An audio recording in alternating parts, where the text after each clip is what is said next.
Yo, what's good, brother? You ready to live stream? Oh man, I just don't know. I'm feeling real low on energy right now. What? You know what, man? I know exactly what you need. You need some W energy. Let me send you some W energy right now. W who? W what? W energy? What's that? What's W energy drink, you say, Tim? W is a clean energy drink that is made to give you focus with no crash, jitters, or against like other energy drinks. W energy drink contains no maltodextrin fillers and don't use artificial dyes. W energy drink also contains vitamins, amino acids, nootropic, and 150 milligrams caffeine. Here, Tim, try W's energy drink latest flavor, Dragonade. How do you feel? Yo! I'm feeling so much better. Damn, where do I get some more of that W from? Oh, that's what's up. Just go to the awesome website, w.gg, and use our special code Bloodline1 and get 10% off right now. I can't do it. We'll do it live. Okay.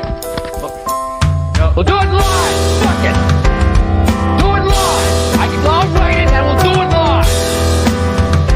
Fucking thing sucks. 5, 4, 3. That's tomorrow, and that is it for us today. I'm Bill O'Reilly. Thanks again for watching. We'll leave you with Sting and a cut off his new album. Take it away.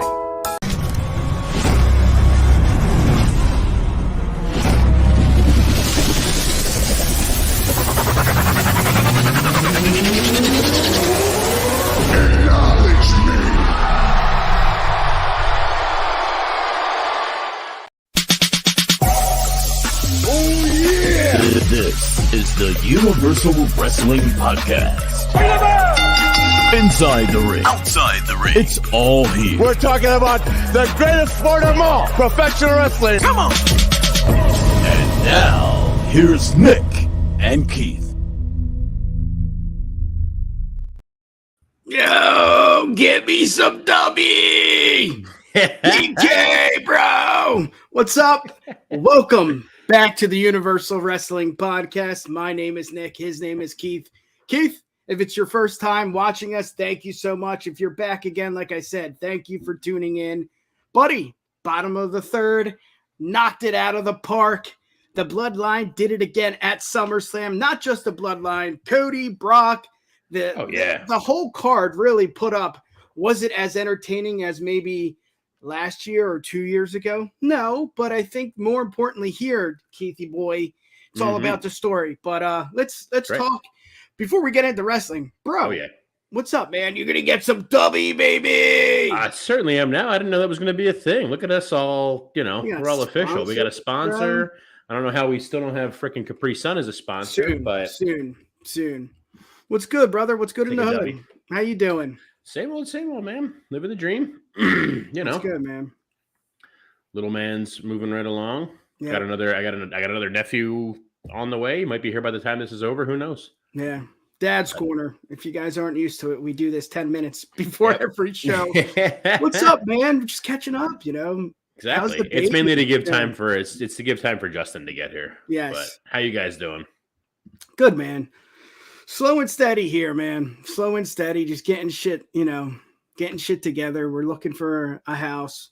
We put our first offer in this week, and unfortunately, we didn't get the house. But, it is what it is. It's the first time. Got to play the game. Yeah, it's the game. There's like an escalation clause that we had no clue. I mean, we knew about, but we didn't think it was necessary for this house. We put $5,000 more thinking that would do something, but not in this market. I mean, I think everybody knows that. Yeah, it's tough. Well, we got a good show for you, so I think we should get to it. Let's do it, baby. Let's do it. Yeah.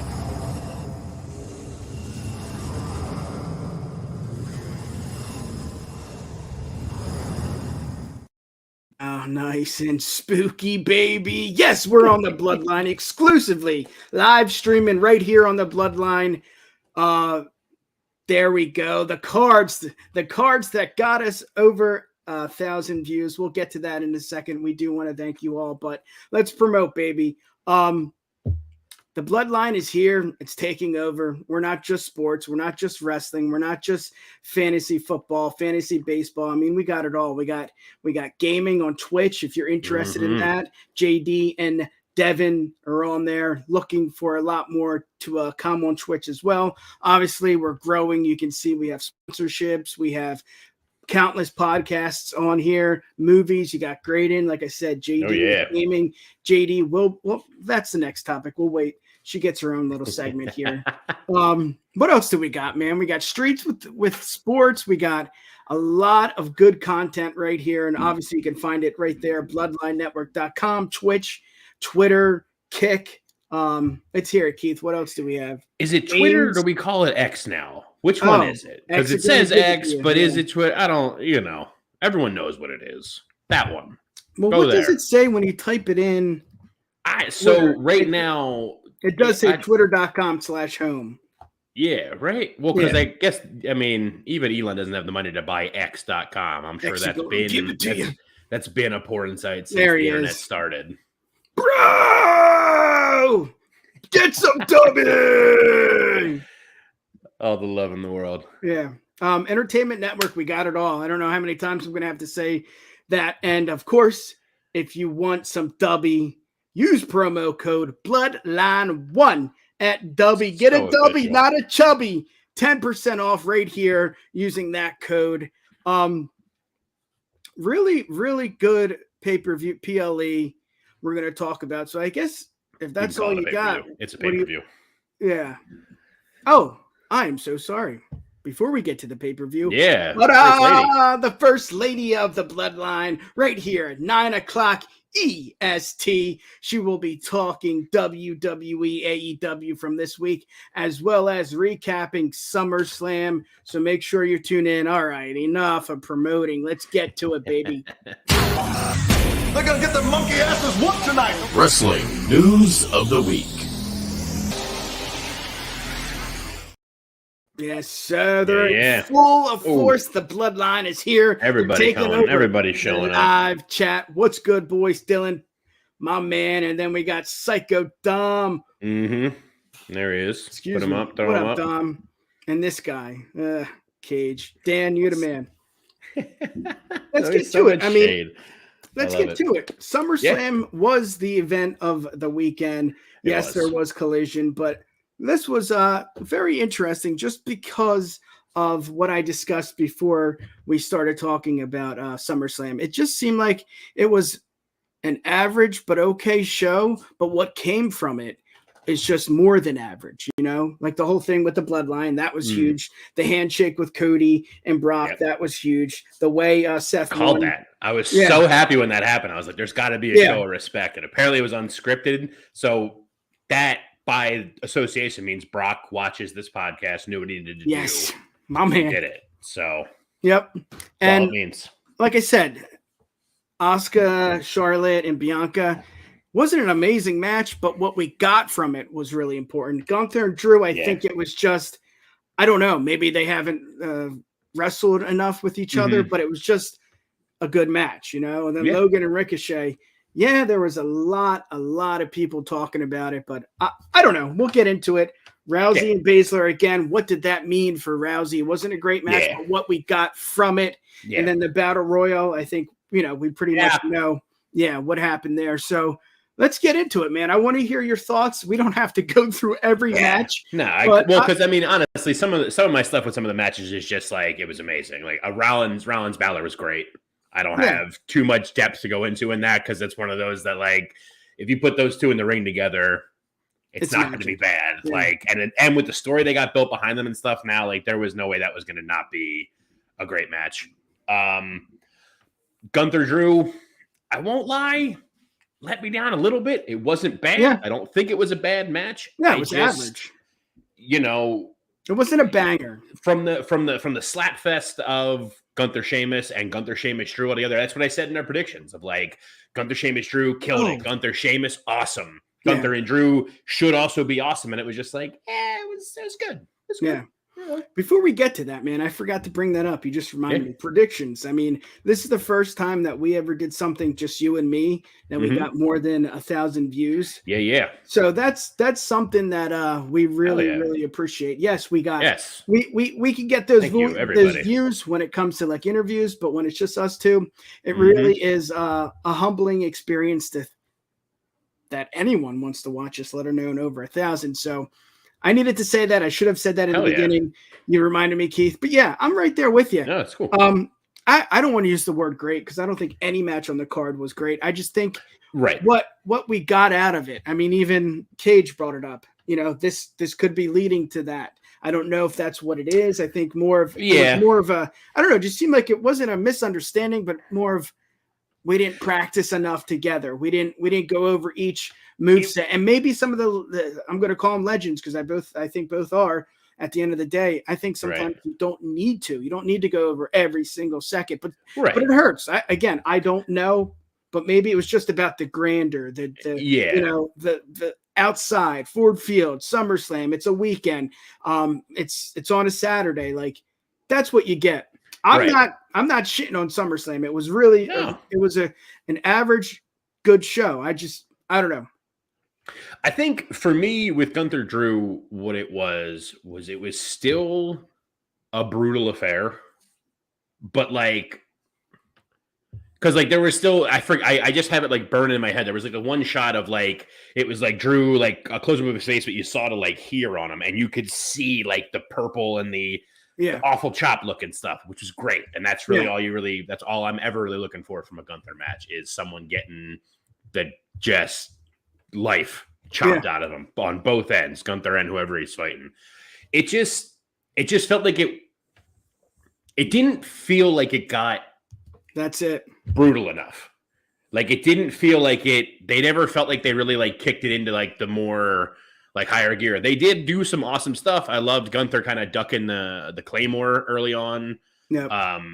You know, having to powerbomb him like 3 times to put him away, put Drew away finally and stuff. Like it helped them both. It just, I was expecting more. It wasn't bad. I just expected more, and it didn't reach there. No. Yeah. Look, Ricochet, like you were talking about, I feel kind of the same thing. I didn't think it was terrible. No. I didn't think it was like the greatest. I didn't love the finish. Cool. Logan needed the win, but like, I feel like they didn't do enough to like build who the dude was that like passed him. I still don't even know who it is. Like the guy who gave him the brass knuckles. You're just like, it's one of this camera guy. I'm like, at least at like Mania, like it was KSI in the prime. Like it was big. Yeah. Like, oh, cool. It's KSI. They like acknowledged who he was and like named him and stuff. And this was just like Logan's dude gave him some knucks. The camera guy or the guy that fixes his mic. Okay. Right. It's like, okay. All right. That's kind of strange. But that was another one. It was fine. The finish was weird, but like I had said in our predictions about how like that was going to be the one of like the gifable, the hashtag moment in there, and like they did some cool stuff, but like I don't feel like they didn't get their smack in the middle like at the Rumble. Like they didn't get something like that. It was just sort of like some cool high spots, and then that was that, which was fine. That's kind of what it needed to be. Yeah, I'm right there with you. I think it was necessary to have Logan there just because of what he brings to the table. Absolutely. And he said it on his podcast that he really is he's in it now. You know, when you first see a celebrity, it's okay. They're here for the money or they're here because they're promoting a movie or something like that. But he has nothing to promote. He's here because he loves it. And as much as he's a cocky prick and he's a fucking dickhead, at the end of the day, he's here, to do what you want him to do. Randy was an asshole. Sheamus is probably an asshole. He gets the eyes, man. Gunther's probably an asshole at the end of the day, but we have the faith, we have the trust in them, and I think at the end of the day, we just have to say okay and see what happens. I mean, there were some botches, but again, that happens. You can't do anything about it. You can't practice a somersault backflip, 460, 380, halfway turn up the ass. You just can't do it. He's in a good spot that it's like if Logan botches, it's like, I mean, he's only been doing this for like 6 months or a year or whatever. Yeah. Like he hasn't been doing it that long. So like, okay, he botched. Cool, whatever. Don't say that. No way. kick. No, I'm kidding. Yeah. Someone. Thanks for tuning in. But you know, like he botches. Cool. It's expected. It happens. But it was like I said. I'm not trying to like crap on it. There was 1.5 matches over the whole night that I was just like, this isn't great. But this wasn't one of them. I liked this. I felt it was another one that like I felt like it needed more. Yeah. The Battle Royal was whatever. I mean, I'm glad LA Knight won. Yeah, but we knew he was gonna. And I had also said during our predictions that like I really hope that this wasn't just WWE being like, all right, cool, we'll give him this so then it'll shut the fans up. Because like, nah, like winning a literal pointless Battle Royal does nothing for me. I'm glad he won something on a pay-per-view, get that winner's purse like the old days, but like the Battle Royal, literally, there's nothing from it. There was no stakes to it. Just like Slim Jim Battle Royal. If you win, you win. Yeah. So like, cool. It wasn't like, oh, cool, you win and you're like number one contender for a title, or you know, you get a shot at this or whatever. Like it was just like you're in the Battle Royal, you win. Next. It was a safe way to promote LA Knight and get a shit ton of money with Slim Jim, because I think that was one of their biggest sponsors in a long time. So getting that contract, you're keeping it safe. I get it. It's just, and then again, we'll go back to what I said before. Like, even if LA lost even if he wasn't in the match, he still would be as over as he is now. Right. Even if he won it, he's still in the same position.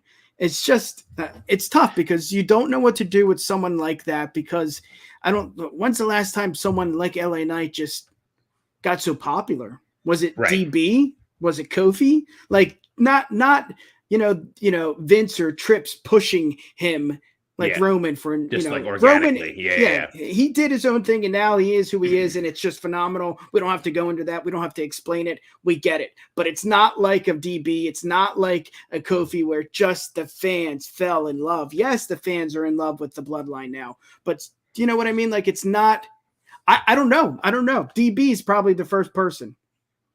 DB or Zach Ryder. Yeah. But yeah, I just, like I said, I don't want it to be something where like he got that win and like now they're just like, cool, that makes the fans happy. Cause like, yeah, I'm happy he won, but that's not enough for the work that he's done and how over he is. Is that like, he intentional? Needs something. It might be. Is that on purpose? It might be. And maybe that's what it is they're trying to like, because he's so naturally over, they're trying to like build a new movement, movement, you know? There you go. But like, I don't know.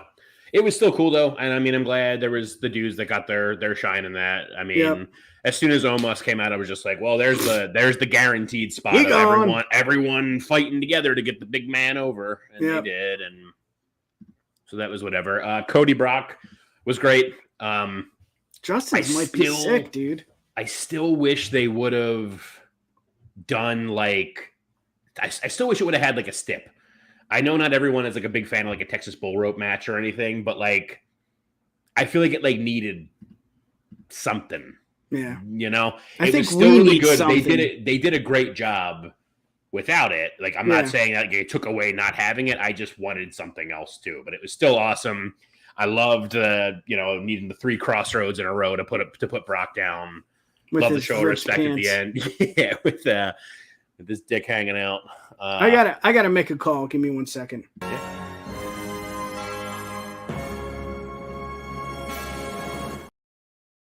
He must be sick or something. Oh damn! We're gonna humble it tonight, everyone. Did you say something? It's all Justin's fault.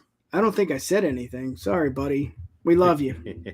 We're not gonna have every single fact check this exactly this stream, but can't make them all. I want to get into it with Bianca, Asuka, and Charlotte, because I think that's one of the best matches of the night, not just because of, I'm a big fan of Charlotte and I love Bianca, but I just think everything seemed calculated. Everything seemed planned and everything seemed like it was meant to be. And a triple threat match usually isn't that. She's, throw her, to the ringside, one-on-one for a little bit. It just seemed like everything made sense. Mm-hmm. The ending, I I get it. I get that's how you have to handle someone like EO. You can't just do it on a Monday. You can't just do it on a Friday. It's got to be a big event. When's the next time there's going to be a event like this? Most likely, I don't even know if you consider Survivor Series, but I guess WrestleMania. I mean, that's the next big, right? Like what's next other than in order with the big ones, it would be Survivor Series next and then the Rumble. Yeah, but how do you the Rumble. Yeah. That's before Mania. But no, I mean, I'm with you. The highlight of that triple threat to me was EO cashing in at the end. I know you said it was one of the best matches of the weekend. This is my half match that I didn't like. In the beginning, like when it started off, like when I was watching it, I'm just like, I don't know what's going on here, but like nothing seems like it's clicking. Well, first of all, too, it might have just been because I was in a negative mood to start. Because I'm the old school of like, I'm the old school way of if you're the champion, you come out last. That's how that works. Like challengers come out, then the champion. And for Asuka to come out second was like, what the fuck, man? Like, I feel like Asuka won the title, and then it's just been like the notes I wrote down for her was just like the absolute disrespect for Asuka since then. Like, champion didn't come out last. She didn't. I don't think Asuka looked particularly like strong in any way in defeat. That's a good point. Like there wasn't. I didn't feel like too much of what Asuka did in the whole match stood out. She tended to be the one that was like, I feel like kind of, the three ways always have like the one person who gets like, oh, big spot and they're out for a little while, so these two can do their thing, and then they come back in and someone else goes out for a little while and whatever. And it just felt like Asuka was the one who was kind of away for a little while, which annoyed me. Yeah. Like she's the champ, and it's just like I'm almost at a point again in my notes, like I wrote down, I'm just like, just release her, let her go back to Stardom and just kill bitches again. Yeah. Like, because it's just like, what's the point? You're like, you try to build like you're giving us like this false hope, like it's going to be okay, and then you just treat her with such disrespect. I felt like Charlotte at some spots looked kind of rough too. Which, and maybe not her. It might not be her. I mean, that's maybe just me thinking because I'm not the biggest Charlotte fan all the time. But like some of her stuff looked a little bit sloppier, which is easy for me. Easy for me as the fat guy, with a microphone in his hand to say to the athlete like her. So like, fuck me. Yeah. But certain pieces like the double natural selection like didn't. And again, it might not be her. It just didn't look like it was like timed very well. Like they kind of fell before she was even halfway over them and stuff. I felt like the crowd felt kind of like dead for the first half a little bit too, and then it started picking into it. But then there was awesome stuff. I love coming out at the end. I love how she did it where gave Bayley the briefcase, like, yo, beat them up, give me it, cool. Leg, cash in, boom, lovely. And the spot with Charlotte for all the smack I just talked when the spot they had where Charlotte like threw Bianca over the turnbuckle and Bianca steps with her knee like to send her out, that looked brutal. I'm sure that it was part of the storyline, but that looked brutal and it looked really legit. That was awesome. And I even like they gave Bianca a title reign for 10 seconds. It's still cool, because it shows that they still have faith in her. But that's what I mean. Even that like goes back into my Asuka thing, is that it's just like I guess it's like they're like lose. That's what I mean. Like it's not like a protected thing. Like I feel like it would have made Asuka look better to have her. She missed Charlotte like she did.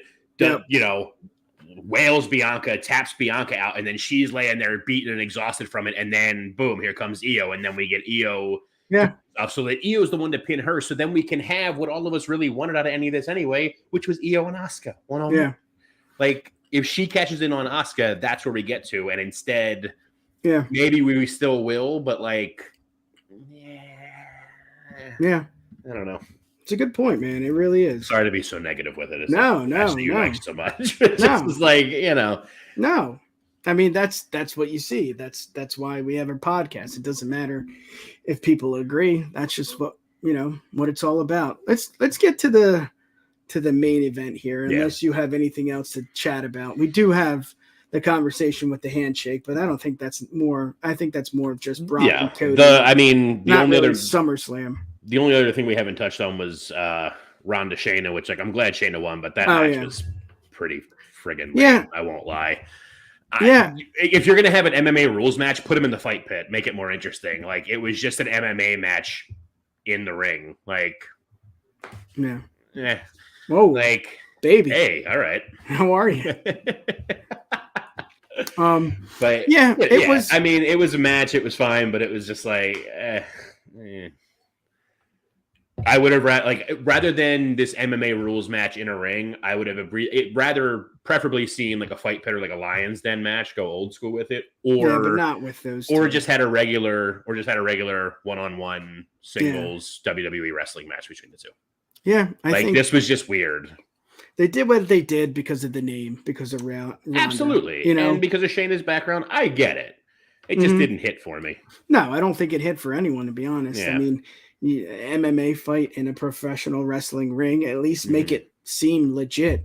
You still had the ring, like, I don't know. You call it MMA and then you wrestle in a professional wrestling ring. It's just, that's what I mean. You're like shooting yourself in the foot. It doesn't make sense.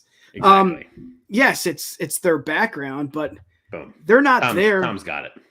Yeah. That would have done beautifully. Yeah. And it's Ronda's background, but Shayna didn't make it in the MMA. Let's be real here. So now she's with professional wrestling. It just, I can't relate.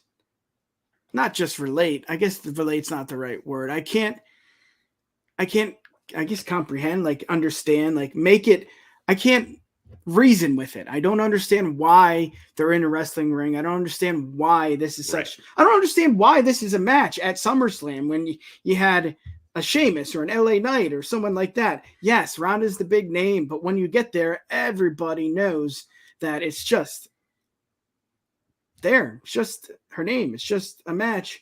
Did it make Shayna look stronger? I don't think so.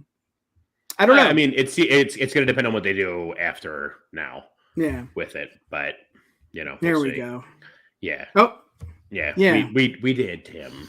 Your boy. Oh, Dubby! TK the homosexual. Yeah. Let's get to it. We named the I love you, Timmy.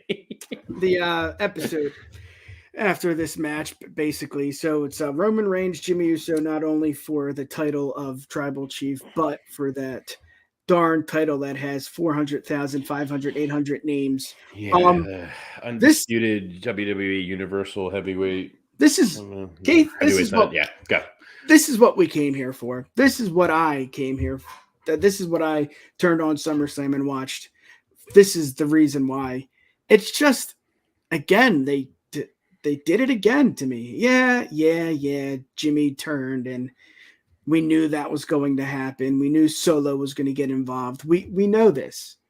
But still, just it taking place, watching it, I'm like, no, like I'm glued, to the TV. Oh, absolutely. And it was a great match too. I think obviously they have chemistry, their family, but it was a match. Again, the entire show was not, oh my God, 5 stars, Meltzer is shitting his pants here. It was what's important for each storyline. Even if it was a shitty battle royale, what was important?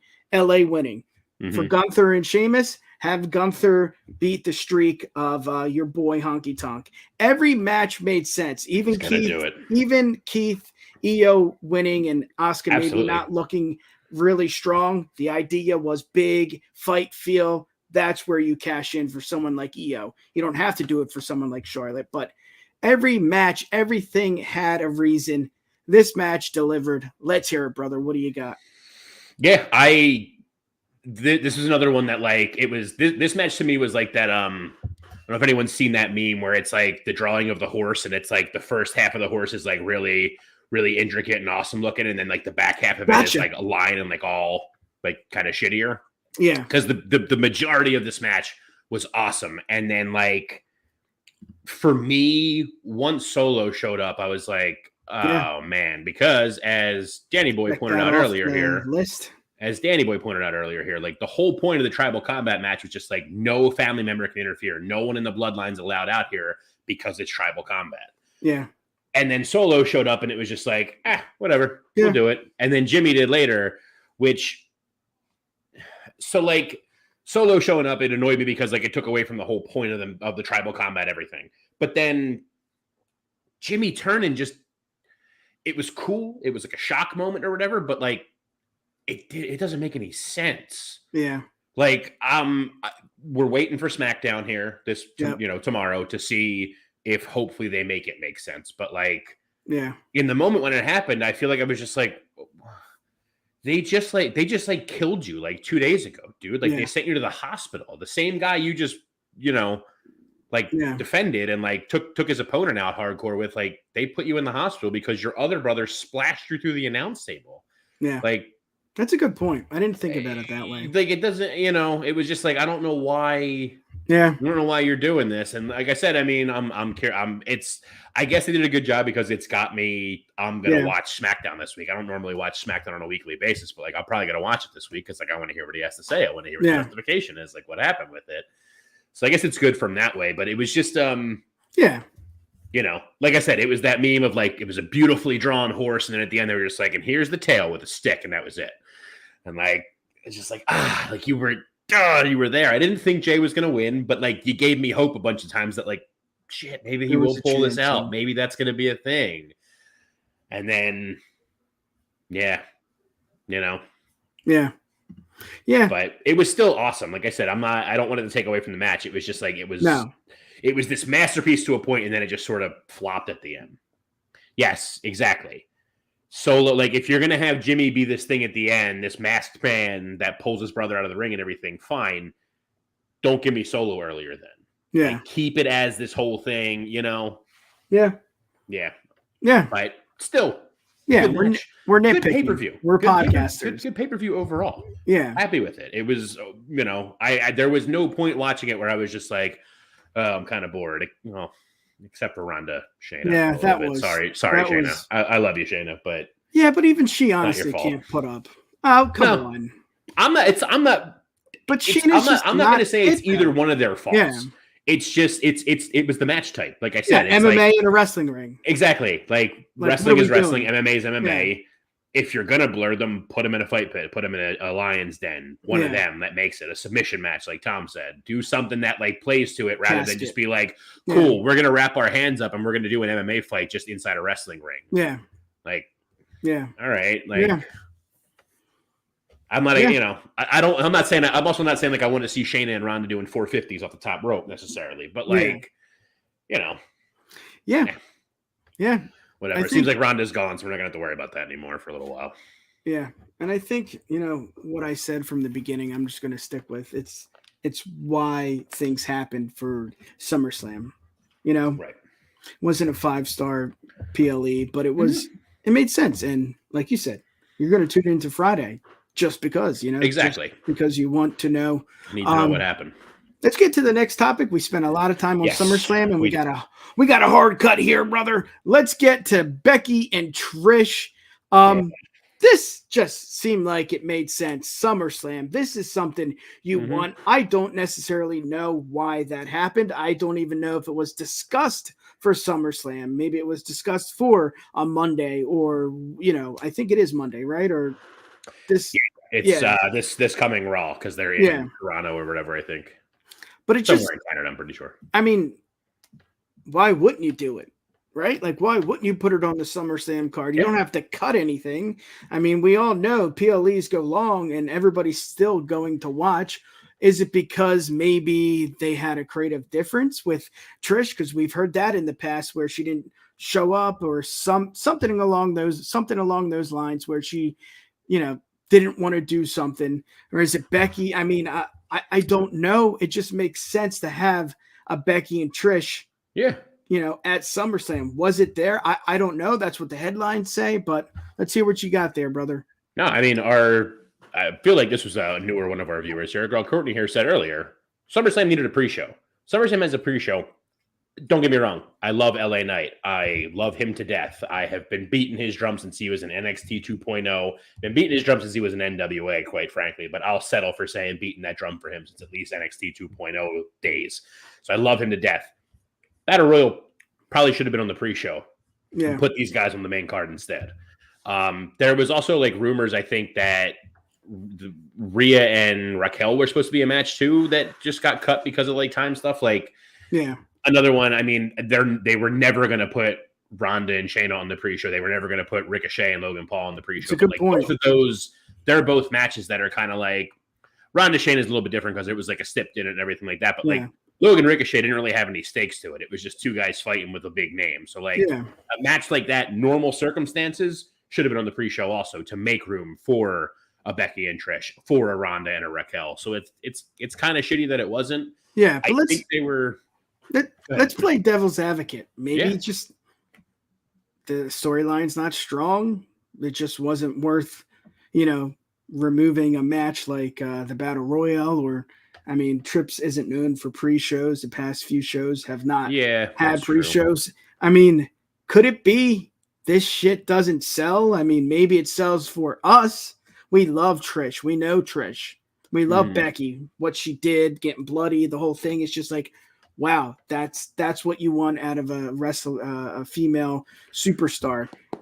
It's not a big name. What do? Logan, he gets a match. Lesnar gets a match. You can't do anything without the bloodline. Ronda gets a match. You can't have. You can, and I think they can do this, but 3 women's matches, that's not something we see often.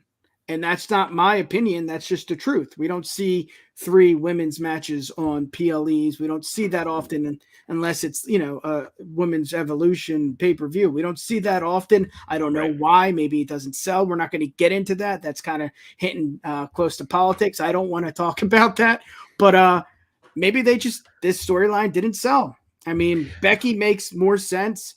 But then again, the Charlotte and you have to have Asuka on the card. It's SummerSlam, Is that it too? I mean, I don't know. That's like the tough thing. I mean, I didn't really think about it too much until you kind of put it there. But like, I got like the gears turning that like, I feel like part of it is like a symptom of like WWE relying too hard on like the legends, but like also they relied so hard on legends for so long that now they're like running out of the legends at the same time. Because like Trish, for dudes that are my age and whatever, dudes, anybody, for fans that are my age or even a little bit older, they remember Trish and everything. And remember her being kind of like almost the first step of like the women's revolution kind of. Yeah. She came in completely untrained. She was totally just eye candy to be with Test and Albert and everything. Yep. Absolutely. And then she started to just learn it and got it together. And the first women's Raw main event, her and Lita, great. Like she is a legend, but she's not someone she's never really been someone that's been like, it sucks to put it this way, but it's the time period that it was of wrestling. Like no one looks back at Trish's career just like, oh man, what a worker Trish was. Like everyone looks back for all the sexy shit that she did and stuff. And that's just what it was at the time. Yeah. So it's like, when you or I are talking to our sons in 10 years from now about like wrestling history and stuff and everything, Trish isn't going to be one of the ones on the top of our list to be like, oh man, buddy, I got to tell you all about Trish Stratus. Like, we're going to talk about like Undertaker though. And like Cena and like all those guys. But like someone like Cena never really went away for all that long. Like he misses chunks of time in between, but like we pretty much see Cena at least once a year. Somewhere pop up, Trish did go away for a while, popped up, went away again for a little while, popped up, but like, it's so maybe tough. that is it, that it's just like, it's tough to like justify putting her on this main show when like a lot of the newer audience are trying to begin with someone like Logan Paul is going to be like, oh, who is she? I know Becky Lynch because Becky Lynch is part of this time and I've seen her around and stuff, but I don't know who this lady is she's fighting with her. And I don't know why we're supposed to say thank you to her. Yeah. And the storyline's not that strong either, but we'll get, it's okay. I think the storyline's okay. Yeah. But I don't know. I think there's also a part of it that's, I'm pretty sure the Raw that they're going to be fighting at this week is in Toronto, which I'm pretty sure is where Trish is from. So like maybe that's what they're looking for. Yeah, sell it out or something. Hometown hero. That makes sense business wise. Let's get to this real quick because we talked about SummerSlam. Now we're going to talk more about SummerSlam. Brock Lesnar, and Cody Rhodes, they shake hands at the end. It surprised a lot of people. I think a lot of people in the back did not know about it. Again, rumors are rumors. But I just think we don't look at Lesnar like we look at a Taker. We don't look at Lesnar like we look at, I'm not going to say it, but, Hogan. I don't think they're anywhere near each other. Maybe I shouldn't even said Hogan, but the guys like a Taker, the guys like a Kane, the guys like I put Cena up there. You know, I feel like yes, they're more popular in some ways, and yes, with the title reigns, I think Cena, you know, is above Lesnar when it comes to like the totem pole. But Lesnar is that guy, man. Lesnar is still current. Yeah. Lesnar is still kicking ass. Lesnar is still here. Who else is still here? You know, I don't know. AJ maybe, but he doesn't wrestle often. This guy has a big fight feel. Everybody knows who he is. He puts up when he has to do a promo by himself. He does very well. He doesn't kill it, but he can do it himself. Holds his own. He's a legend, man. I don't want to say Mount Rushmore, but I'm saying he's right there. And I mean, listen, if you're gonna make Mount Rushmores of the specific eras, you know, your Attitude Era, Ruthless Aggression, all that, I'd put him on Mount Rushmore, Ruthless Aggression. Yeah, totally. He was the youngest champ at the time. Yeah. The guy that big. So not at WrestleMania, but dude pulled off a shooting star press being that size. He's done it. Like there's OVW tapes of him doing a shooting star press. That's insane. And he takes it. And he takes it really serious too. Yeah. You know, he knows he's all business. He's so old school. It's awesome. Yeah. Cody needs to win here. He'll show up and put Cody over. He doesn't have to. Yeah. You know, he beats Taker at WrestleMania. He probably didn't want to, but he knew, you know, what the deal was. Vince wanted to happen. It happened. I mean, at the end of the day, the handshake, you know, yes, WWE's making a big deal about it because that's what they do. They sell, they promote. That's what they do best. Mm-hmm. But I don't hear it a lot on Twitter, and I'm not really on Twitter often, but you know what I mean? Like I don't hear it when I talk to people about wrestling that this was a huge deal. I honestly think it is a huge deal. I think it's up there if a Taker or a Kane would shake Cody's hands. Absolutely. It's that stamp. Hand. Yeah. Hell yeah. Yeah. Stamp of approval. Well, and I took it a lot from the aspect too that I'm really hoping for, that it's just like, cool, here's my show of respect. We're done with this feud now, because it was great. They've had some good matches and everything, but I'm just like, I want Cody to move on to something else. I don't want to just see Brock coming out and beating him up every week. You know, I want Brock coming out and beating somebody else up every week. I don't know who, but beat up somebody else. Yeah. You know? Yeah. Let's stop talking about SummerSlam. I'm gonna change. We're not talking about in the third inning. We talked enough. The third inning piece. All I'll say on the third inning piece is that Heyman said we're only the third inning for the Bloodline. This is only the third inning of the Bloodline storyline, and it went that way. I don't know that I'm staying for the full game. Yeah. Which is tough, because I was the one a couple weeks ago saying just like, this is like the best storyline they've had since Austin McMahon. Yeah. And it was. And then this week that was kind of a misstep, but LA Knight and Miz, let's go. Yeah, this was really fun, and this was on Monday Night Raw. Both came out, and it just seemed like this was LA Knight's spot, and it seemed like the Miz took over to an extent. What do you got here, Keith? I gotta take a bathroom break. You're good. So this one for me, as I'm riding solo here. Now I'm in Nick's spot. He's gonna be so mad when he comes back. Whoa. Anyway, this one for me, it was like Miz is like so good at being heated when like. What's the word I'm looking for here? Like, he's good at playing heated. Like the shoot on Brian on what was it? Talking smack and everything. Like he gets psyched. Like he gets really into it sometimes, and like really does a good job of like blurring that line. And it was really tough to tell in this if like I don't know if he was blurring the line or not. I don't know if he really was like pissed off at LA Knight. But it was weird too, like watching that happen, because like if it was true Miz like going off script, shooting and everything and being really heated about it, it was kind of like, it's weird because some of the stuff he was saying like didn't really land for me, where he's just like, you're this new guy coming around and in, and I'm like, I'm pretty sure, unless I'm like really mistaken, and I'm sure if Justin was here, he would push me, he'd confirm or deny it, but like I'm pretty sure LA Knight, Eli Drake started breaking in not too long after the Miz. Like, I get that, like, WWE likes to write this whole, like, rewrite their own whole history when someone... Yeah, buddy! Over. There he is. So like WWE likes to rewrite this like history of like when somebody starts getting over where it's just like, oh, like they're new with us because we put them on TV now for the first time. But like Miz was saying this stuff of like, oh, you know, like the new guy, this new superstar. And it's like, pretty sure you guys started around the same time. Yeah. LA Knight just had to go do it. He just did it all around the world everywhere else and got over before he got here, rather than rather than being in a Tough Enough or anything, you know. Yeah. Tough Enough for a Diva Search host and stuff, you know. He paid his dues elsewhere rather than there getting kicked out of a locker room and stuff for eating chicken.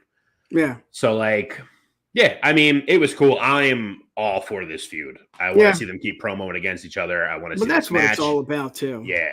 You know, I'm into it. To see that happen with these two. And yeah, like I said, to an extent, it seemed like Miz won the promo. But what he said, we heard before. We've heard it. That too. And same thing with LA Knight and, you know, getting, you know, him saying Miz got kicked out. I wouldn't have gotten kicked out. I would have stood up or whatever. Right. You know, it is what it is. But just to have this happen, it's just like, okay, we know what they're doing. They're setting LA Knight up for success. I don't want to say a push. I think we all know that he's here to stay for a long time. But what do? You start him up with someone like The Miz. And I love it, man. It's something that you want to see. How did you do solo? My bad. No, that's cool. It was. I feel like I did pretty good. I don't know. Everyone else is gonna have to let us know. So, just looking it up on Wikipedia. I was about to say, what are you doing? Sorry, looking it up on Wikipedia while we were saying that there, because I was saying the whole thing that like Miz and LA Knight pretty much started around the same time. Miz debuted in wrestling August 1st, 2003. LA Knight, or Eli Drake, or whatever his earlier names were, debuted in wrestling February 15th, 2003. So LA Knight's actually been doing it for technically longer than The Miz has. Yeah. So like, it's that WWE thing of just like, well, now that you're on our thing, now you're this rookie. It's like, well, LA Knight's like almost 40. Yeah. Like, I mean, like that's not really new. No. So, no. But either way, like I said, the main thing, this is a cool little promo off together. Yeah. I can't wait for this feud. It's going to be great. Keith, we're going to cut it short here, brother. Right. I got, some shit's going down right now. Game night, fine. Saturday night, 8:30 p.m. EST on the Bloodline Entertainment Network. Come hang out with us. Keith, take it away, brother. How can the people find you? You can find me on Twitter or X or whatever it's called at Keith of the Ring, Instagram at _Keith of the Ring. I'm also on the TikTok at Keith of the Ring. Trying to get a little more out there with that stuff, but still working on that. But that's my main spots everywhere. Yes, sir.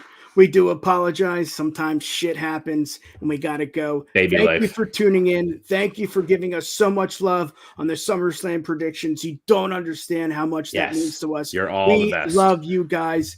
So much. Keep killing it, boys and girls. We'll see you next week right here on the Bloodline Entertainment Network. Yeah, baby. And here it comes. Thank you for listening to another edition of the Universal Wrestling Podcast. Slice that blood up and say! Check us out on the web at UWPod.com. You've got mail. Or send us an email, info@UWPod.com.